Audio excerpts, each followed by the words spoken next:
नमः सिद्धेभ्यः। ॐ नमः सिद्धेभ्यः। ॐ नमः सिद्धेभ्यः। निर्मलज्ञानपरिठया कम्यकलङ्कटैः अबालदौजेण भयो ते परमप्रणवेमि। सब कर्म मल का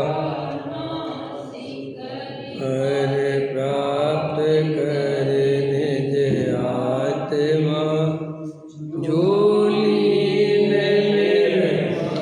ध्यान में नम करन कल पर संदर्भ मानस सांग जिनके गुण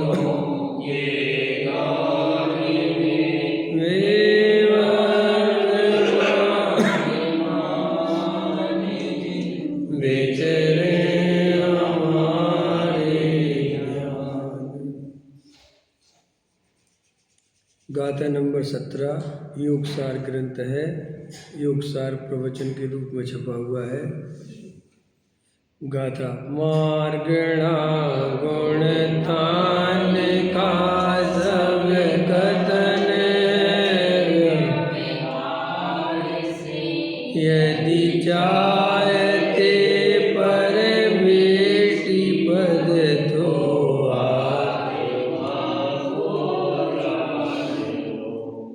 देखो क्या कहते हैं आचार्य, परमेष्टि पद चाहते हो तो आत्मा को जान लो।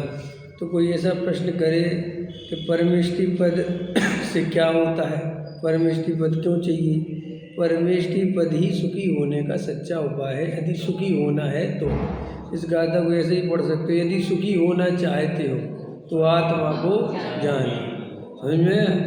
क्योंकि वास्तव में तो वो परमेष्टि पद सुखी होने की बात है, वो कोई पद की बात नहीं है, कोई प्रतिष्ठा की बात नहीं है, कोई पूज्यता की बात नहीं है। यदि संसार से थक गए हो, जन्म मरण के दुख से थक गए हो, चार गति परिवर्ण से थक गए हो और अब नहीं घूमना, अब नहीं भटकना, अब नहीं दुख भोगना, तो एक आत्मा को जान लो। और वो आत्मा कोई दूसरे का नहीं है, अपना ही आत्मा है। अपना आत्मा ही अपने को जानना है। समझ में आया? और जानने वाला जानने में आ रहा है, बस उसे अपना मानना है कि ये मैं हूँ। इतना काम कर लेंगे तो हम सुखी हो जाएंगे।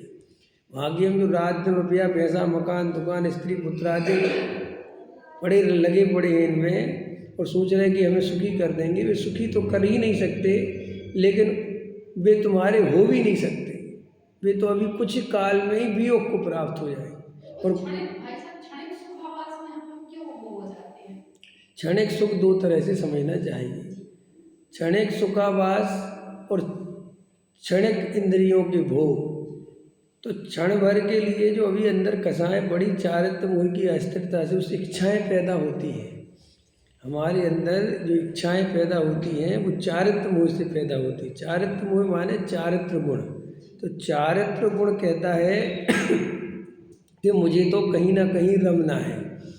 अब जो सम्यक दृष्टि भी है वो भी अपने को अपने में रमा नहीं पाता, स्थिर नहीं कर पाता।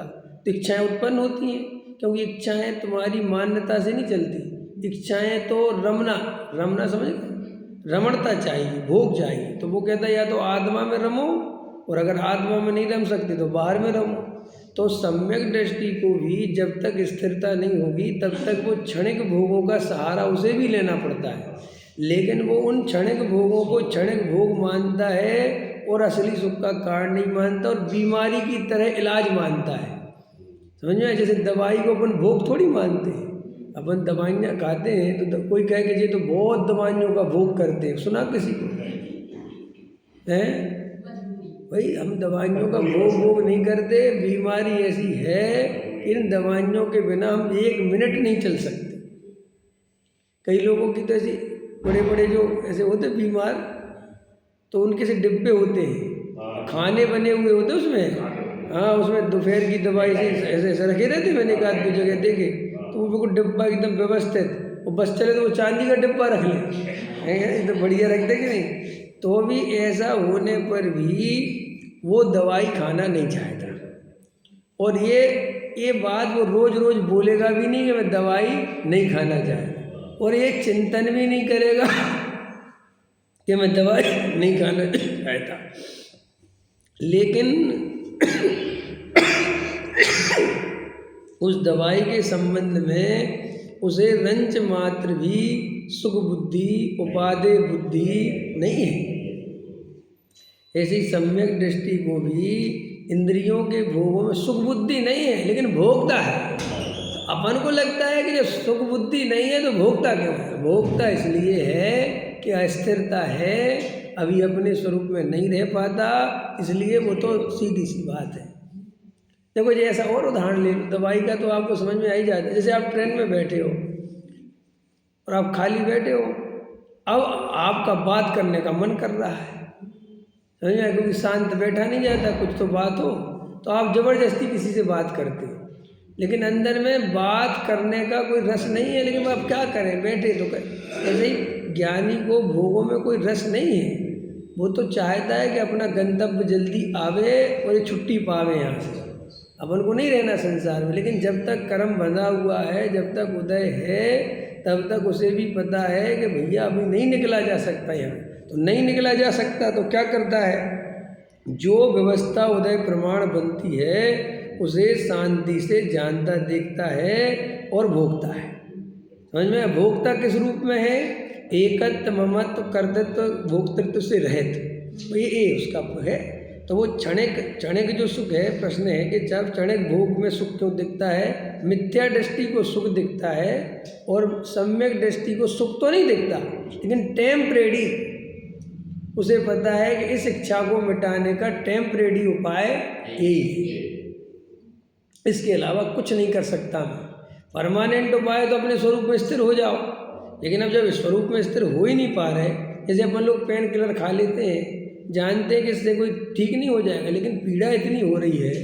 आचार्यों ने बकरे की पेशाब का उदाहरण दिया है, कान में बकरे की पेशाब कौन डाले, समझ में। ऐसे ही ज्ञानी भी, कोई भी पंचेंद्रिय के विषय भोगों में अपन ही, अब किसी की क्या लेना, अपना भी तो अनुभव है ना। अपन को नहीं आता क्या भाव, भाई अपन कौन सा जो पंचेंद्रिय के विषय भोग भोगना चाहते, रियल है बिल्कुल, लेकिन क्या करे, इच्छा है, पीड़ा है, तकलीफ है, अस्थिरता है, तो करना पड़ता है। अंदर से तो ऐसा बिल्कुल नहीं लगता कि यार भोग भोगने मिल जाए, क्या दम इन भोगों में। लेकिन जब वो इच्छा सालती है, जैसे अभी आप लोगों से कोई पेन किलर खाना है, यही बातें करते हो, अभी आप इतना भाषण दोगे मेरे को कि पूछो ही मत। बोलो दीदी, अब आपका एक्सपीरियंस हो गया ना, कितना भाषण देते हैं अंग्रेजी दवाई नहीं खाना चाहिए, कुछ नहीं होता, ऐसा थोड़ी होता है, ऐसा थोड़ी होता है। अभी ये क्यों चल रहा है, अभी वो है नहीं वो पीड़ा। अभी किसी नॉर्मल आदमी से जाएगा, बकरे की पेशाब कान में डालो, पागल हो क्या, अब मर जाऊंगा मैं तो कभी नहीं डालूंगा बकरे की पेशाब। ये अभी उसकी पीड़ा उपस्थित नहीं है।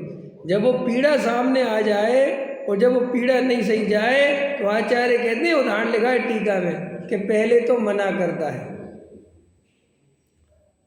तुम लोग बात मत किया करो यार, बहुत डिस्टर्ब। अरे तो वो हमारा डिस्कस करोगे तो हम क्या करेंगे फिर, बाद में करा करो डिस्कस, क्योंकि उपयोग जाता है ना, फिर वो धारा टूटती है।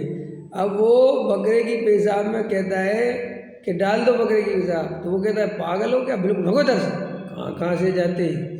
और फिर जब और पीड़ा बढ़ती है और तकलीफ बढ़ती है और कोई उपाय नहीं सूझता, एक तो ऐसा नहीं उपाय सूझे दूसरा तो नहीं डाले भाई, अगर उसका उपाय दूसरा हो तो क्यों डाले बकरे की पेशाब। ऐसे अपन पहले क्या करते, आयुर्वेदिक वालों के पास जाते, मैंने अपन नहीं जाते ना एलोपैथिक पे। कोई भी समझदार पुरुष पहले भागता ही नहीं एलोपैथिक पे, वो कहता भैया चूरन चटनी दे दो यार, इससे कुछ काम हो जाए, नहीं होता। फिर वो तुम्हारा होम्योपैथिक, फिर वो नेचुरलपैथी, अब हो ही नहीं रहा और तकलीफ बहुत हो रही, तो 100% वो उसी के पास जाएगा जिसे जहर मानता है। तो वो आचार्य कहते जैसे ये तुम्हारी बाहर की उदाहरण दिया, ऐसे ही तुम अंदर का भी समझो। ज्ञानी को परद्रव्यों में सुख बुद्धि टूट गई है, संसार में रहने की बुद्धि टूट गई है, लेकिन कोई कहे कि जब सुख बुद्धि टूट गई है तो फिर घर गृहस्थी विवाह आदि क्यों करता है? इसलिए करता है कि उसको अपनी इंद्रियों की अभी स्थिति पता है, अस्थिरता पता है, इच्छा पता है, और अगर वे उपाय नहीं करे तो फिर वो सम्यक दर्शन भी खतरे में पड़ जाएगा। ये और खतरनाक बात है। समझ में आया कि नहीं आया? हाँ, फिर वो ऐसी स्थिति में नहीं, अरे ऐसा लिखा है उसमें श्रावकाचार्य में आचार्य देव ने कि शादी करना भी ब्रह्मचर्य व्रत है।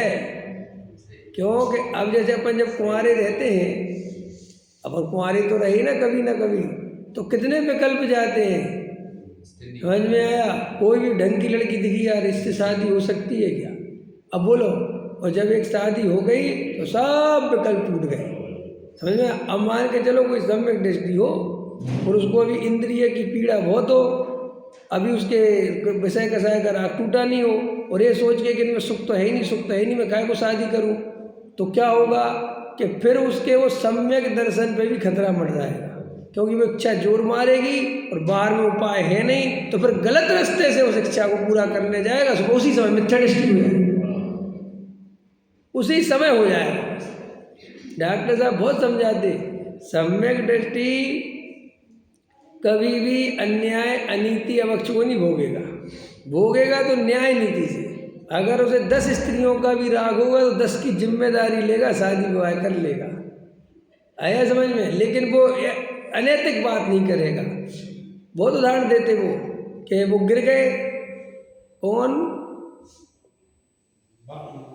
पवनंजय थे ना, वो पत्नी कौन थी? अंजना का रूप देखा और बस ऐसे बस देख के बेहोश हो गए। अब देख के बेहोश हो गए तो बस जब होश में आए तो अंजना। बताओ ऐसा कोई हो सकता है? आज का कोई लड़का ऐसा करे तो पटाई पहले तो पकड़ के पीट दे। समझ में आया? और वे उसी भाव से मुक जा रहे, तो उनके पिताजी ने कहा कौन है भैया ये अंजना? समझ में आया कि नहीं आया? अरे बोले साहब रहे होंगे साथ में जो विजय जा रहे थे वो। अच्छा पता करो। तो देखो दादा कहते पता करा कि कुंवारी है, शादी नहीं हुई, कहीं संबंध नहीं हुआ, ठीक है शादी करेंगे चाहे कुछ हो जाए। और अगर उसी समय कोई कह देता वो अंजना की तो सगाई हो गई, शादी हो गई, बात खत्म छोड़। समझ में आया? तो ज्ञानी को भोगों की स्थिति बनेगी, मकान दुकान सब रहेगा, लेकिन अंदर में ये निर्णय रहेगा कि इनमें सुख नहीं है। तो देखो अब आप कोई कहे कि साहब हमें कैसे पता चले? ये भी तो पता चलना चाहिए कि मेरी सुख बुद्धि है कि नहीं। भाई भोगते हुए तो दोनों एक से दिखाई देते ना, भाई ज्ञानी भी और अज्ञानी। बोले अंतर इससे पता चलेगा, ज्ञानी उसको मर्यादा में न्याय नीति से भोगेगा और अज्ञानी उसको पाने के लिए, उसको भोगने के लिए कोई की न्याय कोई की नहीं, कुछ छल कपट साम दंड भेद। इससे पता चलता है कि ये ज्ञानी का भोग है और ये अज्ञानी का भोग है। उसकी जोर है ना, क्योंकि उसकी श्रद्धा जो है वो मजबूत है, सम्यक दृष्टि है ना, तो उसको पैसा भी कमाएगा तो न्याय नीति से कमाएगा। और मिथ्या दृष्टि को चाहे जैसे मिल जाए, तुम तो पैसा ले आओ, चोरी चकारी जो मिल जाए, पता है जे के माल चोरी का है तो भी ले लेगा, हिंसा भी हो रही होगी तो भी कर देगा। कह रहे होंगे कि साहब इस बिजनेस में बहुत ज़्यादा जीव मरेंगे, समझ में, बहुत ज़्यादा हानि है, मत करो, तो भी कहेगा पैसा चाहिए तुमसे। और फिर पता क्या लगाएगा तर्क वज्रसेन जी, सम्यक दृष्टि के भी होता है ऐसे ये जो छल ग्रहण करने की भावना है और दुख भी नहीं तुम्हें, माने तुम वो सम्यक दृष्टि का आदर्श बना के विषय कसाय की वासना को प्रमाण पत्र दे रहे हो, तो ये तो अन्याय हो गया, नीति होगी, छल ग्रहण की। वही तो कह रहे हैं, अब सैनिक ने करी थी तो हम भी करेंगे।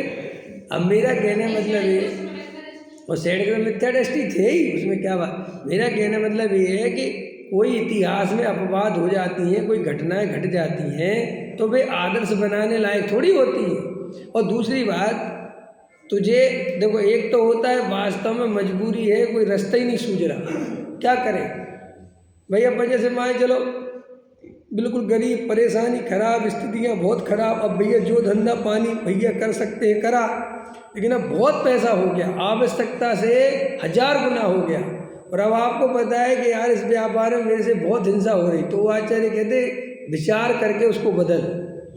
लेकिन श्री गुरु कहते ज्ञानी के जीवन में भोग तो होते हैं, सब चीज़ें होती हैं, लेकिन किसी के साथ बुरा करके, किसी का बिगाड़ करके, अन्याय नीति करके, हिंसा करके कभी वो इन भोगों को नहीं भोगता।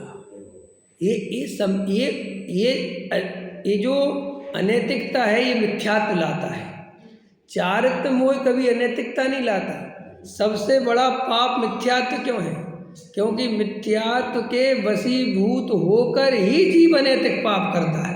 अगर जीव मिथ्या दृष्टि नहीं हो तो कितने ही कुछ हो, वो अनैतिकता कर ही नहीं सकता। आया समझ में? इसलिए मिथ्यात्व बैरी का अंश भी बुरा है। आप समझ रहे मैं क्या कह रहा हूँ? देखो, अपन है सामान्य ग्रस्त हैं, और मान के चलो अपन सम्यक ही सन्मुख है। मैं भी सम्यक दृष्टि भी नहीं कह रहा, ठीक है, सम्यक सन्मुख है अपन, तो भी अपनी कसाय में, और जो मिथ्या दृष्टि साधु हैं, जबकि उनने कपड़े उतार दिए, पिछी का मंडल ले लिए, तो भी उनकी कसाय हमसे ज़्यादा है, तीव्र है कि नहीं? हम अपना अपमान सुन लेंगे, लेकिन आप वे नहीं सुन सकते बिल्कुल भी। तुम अभी साधु के बारे में कुछ बोल के दिखाओ, एक शब्द बोल के दिखाओ, तुम्हें जेल ना करा दे तो बताओ, समझ में आया कि नहीं आया? कराई दे 1 मिनट में, उसमें क्या है? मेरा कहना मतलब ये कि तुम ये बिल्कुल मत समझो कि मिथ्या दृष्टि से तुम कभी नहीं जीत सकते। उसकी कसाय हमेशा ज़्यादा ही रहेगी, क्योंकि उसका बूस्टर है उसके पास। मिथ्यात्व कसाय को बहुत तीक्ष्णता से हावी करता है। इसलिए जो जीव स्वाध्याय नहीं करते, तत्व विचार नहीं करते, वे सम्यक के सन्मुख नहीं होते, और उनकी कसाय कभी कम नहीं होती। इसलिए उदय पाकर मंद हो जाए वो मंदता नहीं कहलाती। देखो, कसाय 2 तरह से मंद होती है। एक तो होती है उदय से, उदय ही नहीं है, तीव्र मंद ही है बिल्कुल, और एक होती है तत्व विचार से, स्वाध्याय से मंद हो गई। तो ये पुरुषार्थ की मंद है और वो उदय की मंद है। तो जो उदय की मंद है वो तो पराधीनता है, वो तीव्र होने में देर थोड़ी लगनी है। लेकिन जो तत्व विचार आदि पूर्वक कसाय का नाश करेगा, उसकी कसाय कम होगी, वो सच्ची कम होगी। तो प्रश्न समझ में आया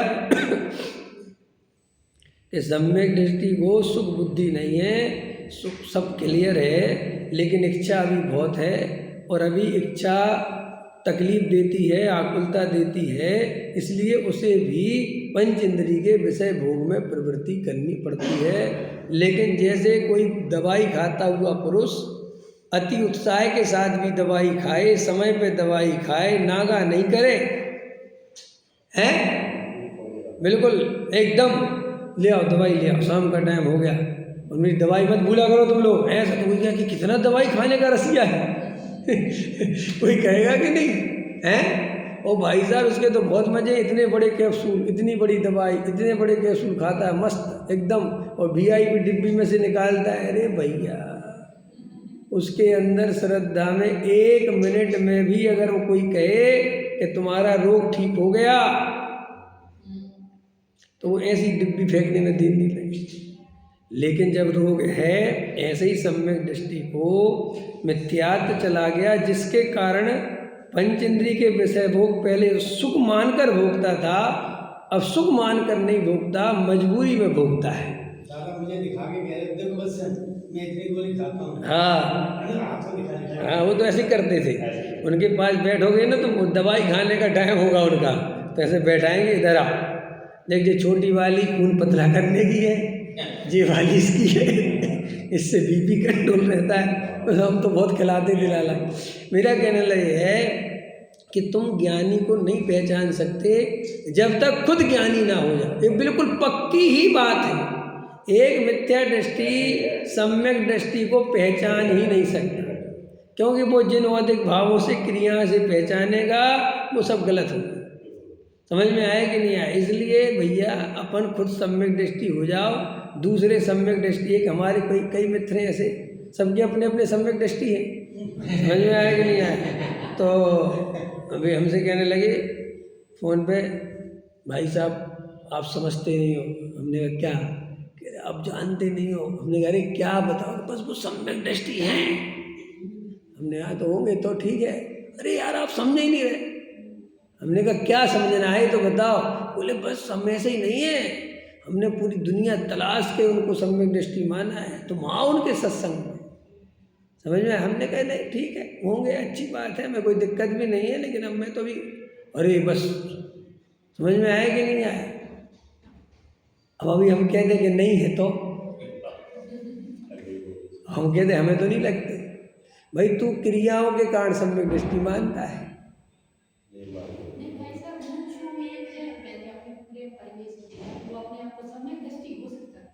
हाँ अब ठीक है, अब क्या कर सकते हैं, जो है सो है। मेरा कहने मतलब ये है कि बे करते कि नहीं करते, भक्त करवाते हैं, भक्त माने बिना रहते नहीं। हाँ अब आजकल अभी ठीक है, उसको उन बातों में कोई दम नहीं। मेरा कहने मतलब ये है कि अपन को इन चीज़ों से समझना चाहिए कि अगर तुम्हें कोई ज्ञानी लगता भी है तो तुम अपना रखो ना भाई। वो ये आग्रह क्यों रखते हो कि सब इसको सुने, सब इसके पीछे दौड़ें? ये तो तुम्हारे अहंकार की बात हो गई ना। क्यों पीछे पड़ना? देखो हम यहाँ बैठते हैं, हम तो कह देते कि किसी को जबरदस्ती ना कहने की ज़रूरत है ना, जिसको बैठना हो बैठो, जाना हो जाओ। क्या लेना देना अपन को भाई?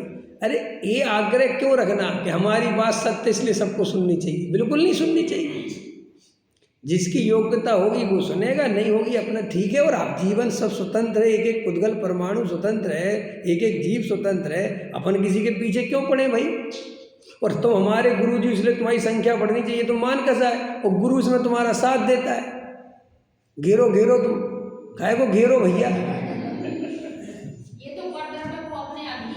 हाँ ये तो बिल्कुल मिथ्यात्व है ये। और तू कहता है सम्यक दृष्टि है, काहे के सम्यक दृष्टि? भाई प्रभावना सहज होती है, जबरदस्ती किसी को तत्व सुनाना ये कोई प्रभावना का लक्षण नहीं है। ये तो वही धर्म हो गया कन्वर्ट करने जैसा, जबरदस्ती कन्वर्ट करो लोगों को। बोले साहब व्यवहारियों में अपनी जगह बनाओ। क्यों बनाओ व्यवहारियों में? महाराजों के पास जाओ तो व्यवहारियों में जगह बन जाएगी। और कई मुमुक्षु बड़े खुश होते हैं, अरे व्यवहारियों में हो गया उनका, तो क्या हो गया भैया? हम कोई दुकान चला रहे क्या कि हमारा सेल्समैन वहाँ बढ़ गई सेल्समैन ही? अरे हमें क्या लेना देना किसी? व्यवहारियों की होनहार भली होगी तो निश्चय सुनने मिलेगा, लेकिन हम कोई व्यवहारियों को सुनाने के लिए परेशान नहीं हो। आप भजन जी विश्वास नहीं करोगे, मुझे कई नई जगह से फ़ोन आता ना, जो मुझे पता नहीं रहता कि भाई कहाँ का क्या है, तो मैं पहले पूछता हूँ और अधिकतर ही पूछता हूँ कि मुझे सुना है? हाँ साहब सुना। कितने लोगों ने सुना तुम्हारे मंडल में? तो बोले साहब नहीं, हम 4-5 लोग सुनते हैं। हमने कहा तुम्हारी दादागिरी चलती है और की भी चलती है वहाँ? नहीं साहब हमारी चलती। तो और सुनो अभी 4-5 प्रवचन और कम से कम 7-8 सुन लो। क्यों कि मुझे बुलाने के पहले सोच लो ना तुम्हारा मंडल ही उठ जाए। क्योंकि भैया हम जो बोलेंगे और तुम बाद में हम पे प्रेशर बनाओ, यहाँ व्यवहारी है, यहाँ फलाने हैं, यहाँ ढिकाने हैं। भाई अपने बस की नहीं है।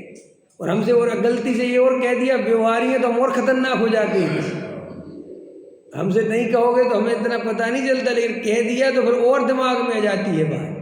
किसी ने कह दिया सब बड़े बड़े सेठ हैं तो फिर और दिमाग में जाएगा। नहीं कहो तो मेरे को नेचुरल होता है, लेकिन आपने और कह के वो और दिमाग में डाल दिया। इसलिए हमें किसी को ज़बरदस्ती ना कन्वर्ट कराना है, ना मनाना है, ना कोई लालच देना है, और ना किसी के पीछे पड़ना है, और ना कोई समझौता करना है, और ना हम समझौता करने निकले हैं। मुझे तो कोई महाराज बुलाए कि विवेक कुमार इधर आओ, तो मैं तो एक ही बात कहूँगा, पढ़ना है तुम्हें, समय सार सुनना है तो बिना शर्त के सुनाने आऊँगा। कोई शर्त रखी कि पुण्य को हे मत कहना और मुझे नमस्कार करना पड़ेगा सबके सामने, बिल्कुल नहीं आऊँगा, चाहे 10,000 करोड़ की जनता क्यों ना हो। क्या कह रहा हूँ मैं? सुनाने से मना नहीं बसंत जी। हाँ सही बात। हाँ, हम मौलवी को भी सुना देंगे, सही है। मुल्ला जी बुलाएंगे तो मुल्ला जी को पढ़ा देंगे हम समय साथ। पढ़ाने में हमें किसी को निषेध नहीं, लेकिन तुम कहो कि हमारी शर्तों पे व्यवहारी को व्यवहार की भाषा में पढ़ा देंगे, लेकिन हम व्यवहारी नहीं होएंगे। ऐसा लिखा ना कि हे सावधान, मलेच्छ को मलेच्छ की भाषा तक की छूट दी उनने, लेकिन खुद मलेच्छ नहीं हो जाना। ऐसा ही कोई कुगुरु बुलाए पढ़ने के लिए कि हमें समझा दो, तो समझा देंगे, लेकिन हम कुगुरु को गुरु नहीं मानेंगे, हम उसको नमस्कार नहीं करेंगे। उसको अगर हमसे पढ़ना है, समझना है, उसे लगता है कि जी हमसे बढ़िया जानते हैं, तो हमारी परीक्षा करने बुलावे, क्यों महंत बनने के लिए बुलावे, और शर्त रखे कि पहले हमें तुम्हें नमस्कार करना पड़ेगा क्योंकि हमारे इतने भक्त हैं, वो सब देखेंगे। समझ में आया कि नहीं आया? मैं घटना सुना दूं कि नहीं सुनाऊं? सुना दूं। देखो, जब मैं PhD कर रहा था तो एक भीलवाड़ा में गोष्ठी थी, है ना, आप लोगों को याद होगी, जिस पुराने होंगे उनको तो याद होगी। तो महाराज जी थे विशुद्ध सागरी, तो और वहाँ पर तभी वो भी थे दूसरे महाराज जी, अब उनका तो नाम भी लूँ तो खतरा सा है, समझ में आया? तो मैंने, मेरे को तो मेरा कोई वो नहीं था वहाँ, मेरा गोष्ठी में नाम नहीं था, लेकिन वहाँ जाना था वीर सागर जी को, उनका भी कैंसिल हो गया। जाना था अनिकांत जी को, अनिकांत जी की तबीयत खराब हो गई। अरे यार, बोले नियम सार पे प्रेजेंटेशन है, और नियम सार पे मैं PhD कर रहा था, समझ में आया कि नहीं आया? तो बोले भैया तुम चले जाओ और वहाँ पर तुम्हारा 5-7 मिनट का प्रेजेंटेशन हो जाएगा और वो प्रमाण पत्र मिल जाएगा और वो अपने काम भी आएगा। तो पहले तो मैंने मना किया, बोले नहीं कुछ नहीं करना, तुम जाके बैठ जाना, और वो जब नाम बोलेंगे तो 5 मिनट सुनाना है काम। वो सब विद्वान थे वहाँ, बड़े बड़े। तो मैं तो जाके भैया पहले तो वहाँ धर्मशाला में जहाँ रुकाया था वहाँ बैठा रहा और पता किया कि मेरा सेमेस्टर कब बोलने का है, तो बोले दोपहर वाले सत्र में है।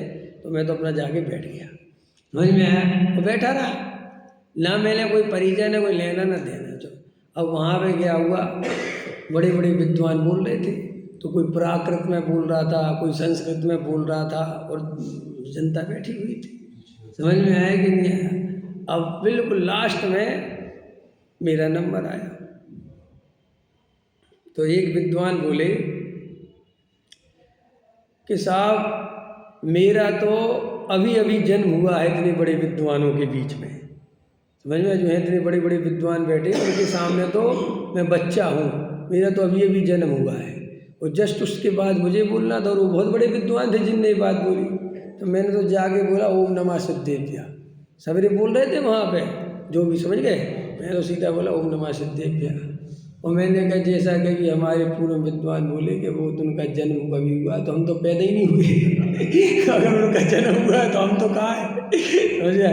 तो मैंने कहा, मैंने एकदम क्लियर बोल दिया वहाँ, देखो भाई बड़े बड़े विद्वानों से तो कुछ कह नहीं सकता, मैं तो आप लोग नीचे बैठे हो, मैं तो आपसे बात कर रहा हूँ, मुझे प्राकृतिक और तुम्हारी संस्कृत आती भी नहीं, ऐसे बोल दिया मैं ना बोल सकता हूँ कुछ नहीं। और मैं तो हिंदी में उस पर बोलना था गुप्तियों पर, 3 गुप्ती, मन गुप्ती, वचन गुप्ती, काय गुप्ती। तो मैंने क्या किया कि वो महाराज के ग्रंथ मिल गया संयोग से, तो उसी पे से बोला कि मन गुप्ती का अर्थ क्या है, वचन गुप्ती, उसी उन्हीं के में से पढ़ के सुनाया। अब उनके में से पढ़ के सुनाया तो कोई विरोध भी नहीं कर सकता। भाई साहब मेरे को दिए थे 5 मिनट, और वहाँ पे जैसे ही 5 मिनट हुई तो घंटी बजने लगती थी, तो घंटी बजी तो मैं जाने लगा, एकदम जनता बोलने लगे, अरे भाई साहब बोलो आप, और बोलो, आपका ही समझ में आ रहा है और किसी का समझ में नहीं आया। अब मैंने कहा नहीं ठीक है भैया, अरे बोले साहब 5 मिनट में कुछ नहीं होता। तो एकदम वो संचालक महोदय बोले नहीं अब 5 मिनट और बोलिए। तो ऐसे करके 10 मिनट हो गए। मैंने कहा ठीक है जी अब मेरा हो गया, जबकि वहाँ 5 मिनट बहुत मुश्किल थे, क्योंकि मुझे तो वो प्रमाण पत्र के लिए एक स्टूडेंट है। अब भैया भी तो जनता और कहने लगी और बोलो, बहुत अच्छा लग रहा। इतने में वो महाराज बोले विवेक मुमुक्षु बढ़िया बोल रहा है और बोलो। समझ में आया कि नहीं आया? हाँ, क्यों समझेंगे नहीं, सब वही बात है। तो फिर जब मेरा हो गया ब्याह का तो बड़ी अच्छा, सबको अच्छा लगा। तो उनने बाकायदा मेरे को बुलाया, तो मैं उनके पास गया बहुत शांति से। तो उनने मुझसे कहा कि तुम इतना बढ़िया बताते हो, इतना बढ़िया बोले हो, और तुम हमारे पास नंबर नोट कराओ, अपना सब वो नोट कराओ, हम जहाँ भी होगी तुम्हें बुलाएंगे। समझ में आया कि नहीं? कहीं भी गोष्ठी होगी तुम्हारा नाम रहेगा। मैंने कहा ठीक है मेरा, हम तो आ गए। अब मेरा कहने का मतलब ये है कि हम जिस परिवेश से गए कर गए, अब लेकिन हम उसमें ज़्यादा जाएंगे तो बढ़ तो जाएगा, उसमें क्या है भाई, हम वक्ता हैं, और अगर थोड़ा बहुत अच्छा बोलते हैं तो हम तो जहाँ जाएंगे प्रसिद्धि तो हो ही जाएगी।